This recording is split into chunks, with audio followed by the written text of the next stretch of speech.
नमस्कार दोस्तों, मैं आशीष कृष्णा आज हनुमान चालीसा के 10वें एपिसोड में आप सभी का हार्दिक स्वागत करता हूं। आज चौपाई नंबर 16 से शुरू करेंगे हम, जो कि इस प्रकार है। तुम उपकार सुग्रीव ही कीना, राम मिलाए राज्य पद दीना। ये पंक्तियां संबंधित हैं कि किष्किंधा में किस तरीके से हनुमान जी ने सुग्रीव को राजा बनाने के लिए मदद की है। राम को सुग्रीव से मिलाने का काम हनुमान जी ने ही किया था। मैंने लास्ट एपिसोड्स में इस पे बात की है कि हनुमान जी पुरोहित बन के जाते हैं, हनुमान राम जी से मिलते हैं और संस्कृत में संवाद करते हैं। ये हनुमान जी का विवेक है कि कब कहाँ किससे किस तरीके से बात करनी है।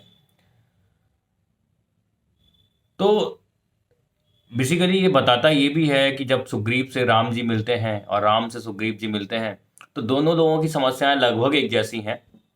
राम जी को वनवास हुआ है, इस वजह से उनका राज्य चला गया है। और बाली ने सुग्रीव का राज्य छीन लिया है और पत्नी को छीन लिया और राम जी की पत्नी का अपहरण रावण ने कर लिया है। लगभग परिस्थितियां सेम हैं।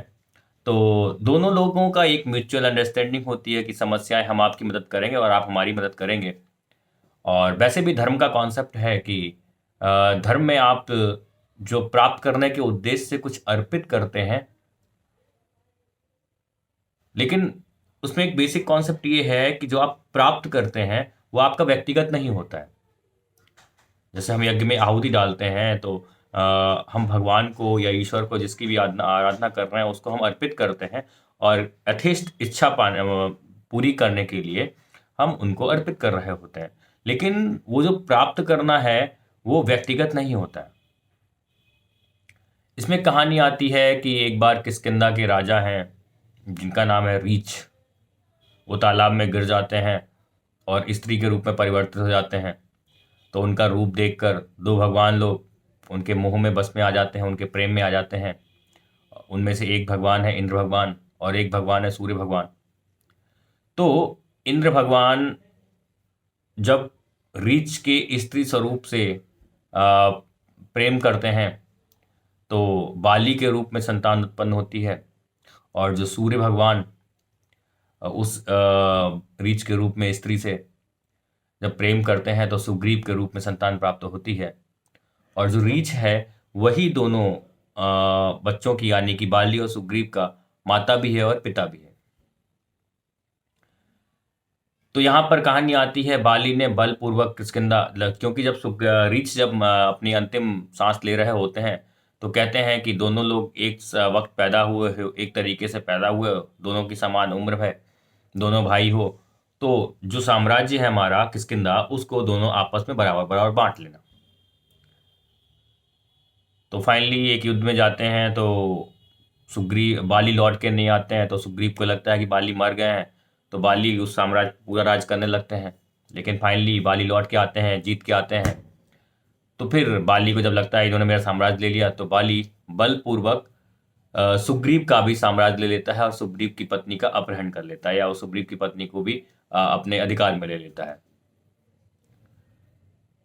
और इधर जो सूर्य भगवान हैं वो हनुमान जी के गुरु हैं, यानी कि जो सुग्रीव हैं वो हनुमान जी के गुरु के पुत्र हैं।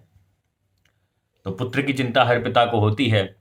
तो बाली ताकतवर है तो सूर्य भगवान अपने शिष्य हनुमान जी से कहते हैं कि मेरे पुत्र की रक्षा यानी कि सुग्रीव की रक्षा करना।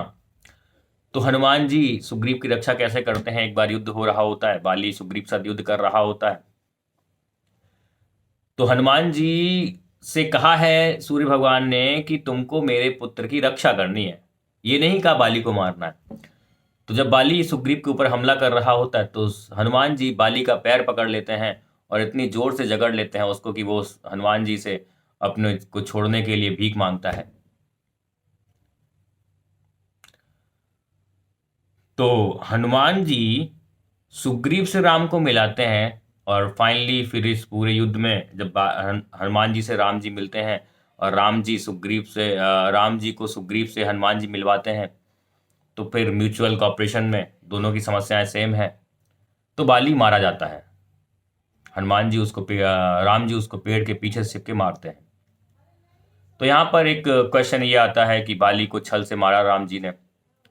तो बेसिकली उसके पीछे बेसिक कॉन्सेप्ट ये है कि बाली ने बलपूर्वक यानी कि शक्ति से सुग्रीव का भी साम्राज्य ले लिया है और सुग्रीव की पत्नी को ले लिया है।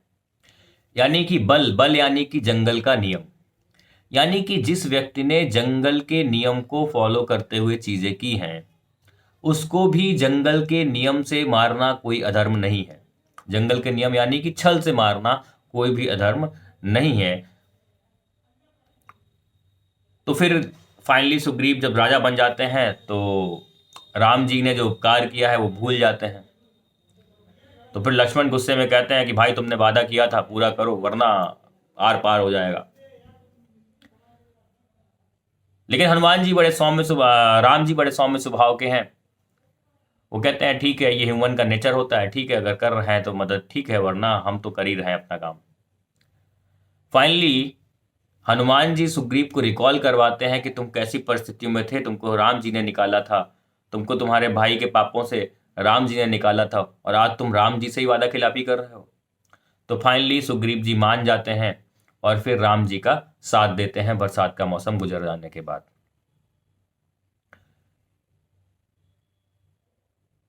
तो हनुमान की एक खास बात है, उनके अंदर खुद राजा बनने की कोई हंक नहीं है, कोई इच्छा नहीं है।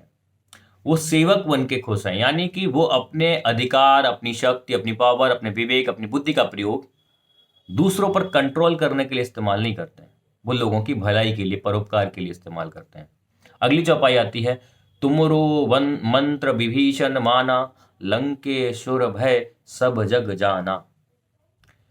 ये चौपाई एक कंट्रास्ट भी दिखाती है कि 2000 साल पहले जो वाल्मीकि जी ने रामायण लिखी है और 500 साल पहले जो तुलसीदास जी ने रामचरितमानस लिखी है, इन दोनों के बीच में एक अंतर दिखाती है। अंतर कुछ ऐसा है कि रामचरितमानस में हनुमान और विभीषण के मिलने का प्रसंग आता है, संदर्भ आता है, लेकिन रामायण में ऐसा कोई भी प्रसंग या संदर्भ नहीं आता है कि विभीषण की हनुमान जी से कोई मुलाकात हुई।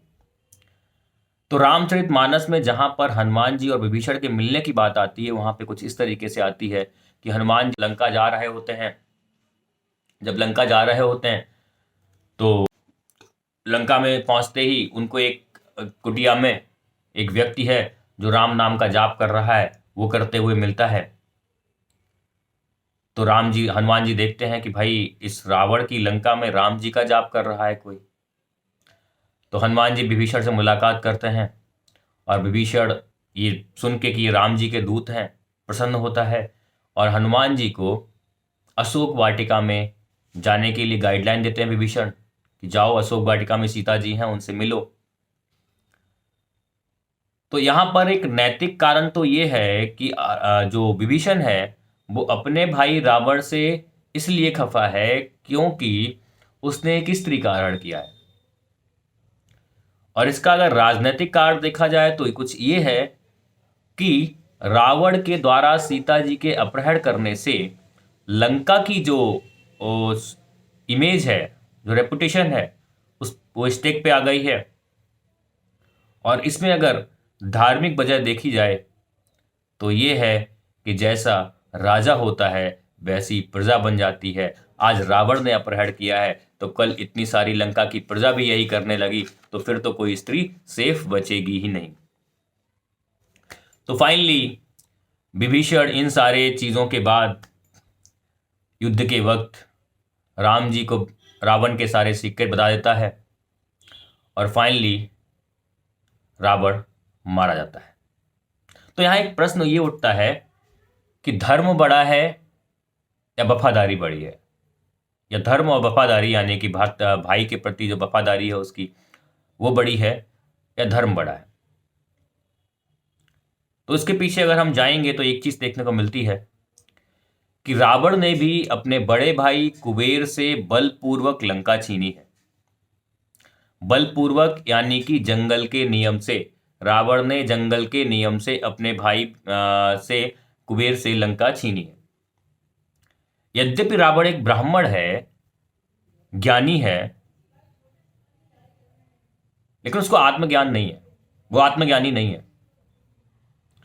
क्योंकि आत्मज्ञान वो होता है जो इंसान को जंगल की इंस्टिंक्ट से, यानी कि पावर की इंस्टिंक्ट से निकलकर धर्म के रास्ते पर, यानी कि परोपकार के रास्ते पर, यानी कि शेयरिंग, सब कुछ मेरा है, से ट्रांसफॉर्म करता है कि ये सबका है, ये शेयरिंग की भावना डालता है, वो है आत्मज्ञान।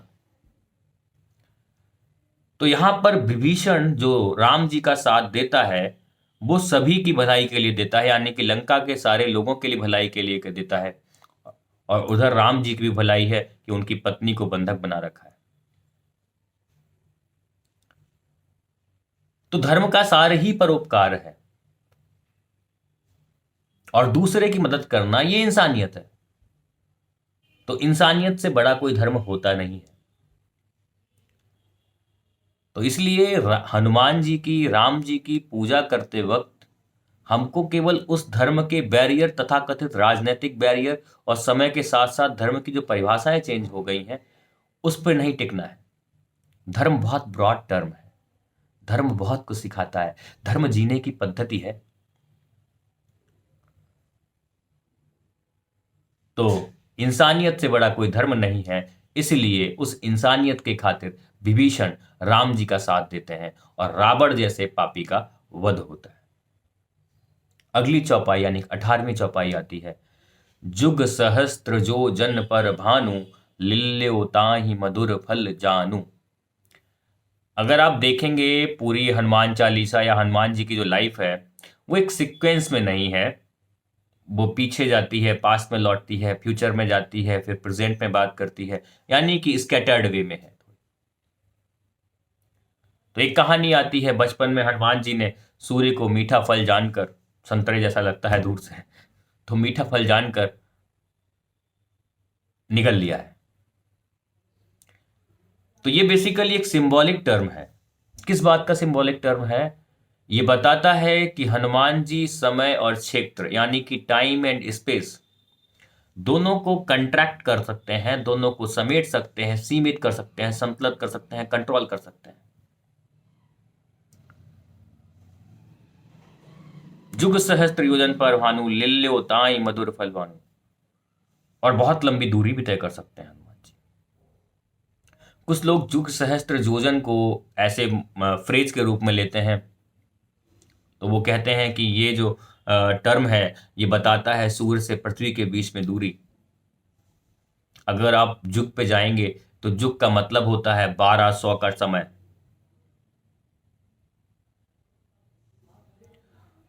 और सहस्त्र का मतलब होता है 1000, और जोजन का मतलब होता है 8 मील, यानी कि लगभग 13 किलोमीटर। यानी कि रफली अगर आप देखेंगे तो ये निकल के आता है 15 पे 70 किलोमीटर। तो यहां पर एक बात सोचने वाली है कि जुग समय की यूनिट है, जोजन दूरी की यूनिट है। अगर समय और दूरी को मल्टीप्लाई करेंगे तो आपको क्या मिलेगा? कैलकुलेट करिएगा। अगर इसको दूसरे संदर्भ में देखें, बेसिक्स में और जाएं, तो यहां पर जो सूर्य होते हैं, मैथोलॉजी या ज्योतिष के अनुसार, कि सूर्य, नक्षत्र और ग्रह मिलकर इंसान का भविष्य और भाग्य, भविष्य ही बेसिकली भाग्य है, ठीक है, भविष्य और भाग्य को निर्धारित करता है। और हनुमान जी वो हैं जो इनकी स्थितियों को परिवर्तित कर सकते हैं, यानी कि इनकी स्थितियों को परिवर्तित करके किसी भी इंसान की जिंदगी के बुरे वक्त को हटा सकते हैं। और वो हनुमान जी ऐसा कैसे कर सकते हैं? क्योंकि हनुमान जी शिष्य हैं किसके? सूर्य भगवान के। और सूर्य क्या है? सेंटर ऑफ सोलर सिस्टम है, यानी कि वो सारे ग्रह नक्षत्रों का केंद्र है। तो इसलिए सूर्य ने अपने शिष्य हनुमान जी को पूरे कॉन्सेप्ट बताए हुए हैं, कौन से ग्रह नक्षत्र की पोजीशन कैसी होगी, तब उसके क्या प्रभाव होंगे, क्या इफेक्ट होंगे। इसलिए हनुमान जी इसको भी चेंज कर सकते हैं, because son is his teacher. अर्थात हनुमान जी भविष्य को भी परिवर्तित कर सकते हैं। यहाँ पे देखने वाली बात यह है कि हनुमान जी भी यहाँ पे ज्योतिष के ज्ञाता दिखाए जा रहे हैं, लेकिन एक तरफ है रावण। आपने कहानी भी सुनी होगी, रावण ने सारे काल पाटी से बांध लिए थे, अपने सूर्य को बंधक बना लिया था, सारे ग्रह नक्षत्रों को बंधक बना लिया था। तो उसका भी कहने का मतलब यही कहीं है कि रावण भी बहुत ज्ञानी आदमी था, यानी कि जिसको भी ज्योतिष विज्ञान का बहुत ज्ञान था, उसने रावण संहिता नामक किताब भी लिखी थी।